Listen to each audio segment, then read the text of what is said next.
David is an excellent leader.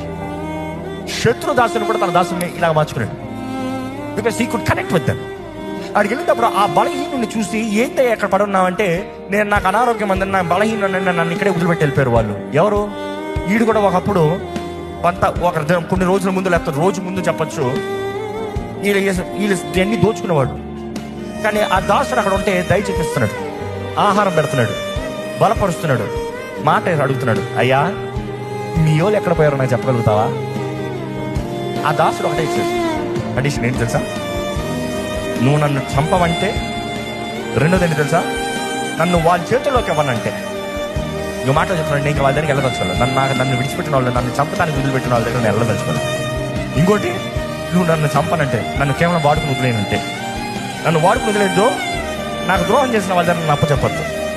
ఇండైరెక్ట్గా ఏమంటున్నాడు, నేను ఎప్పటికీ నీతో ఉంటానంటే. దాసుడికి, ఆ శత్రు దాసుడికి ఏమైందంట మనసు, నన్ను నీతో ఉంచుకో, నేను నీతో వస్తాను, నువ్వు నన్ను చంపొద్దు, నన్ను వాళ్ళతో ఉంచొద్దు. If I can trust you on this, I will lead you. అదే రీతిగా మాట ఇచ్చాడంటే అక్కడ నుండి తీసుకుని వెళ్ళాడంట.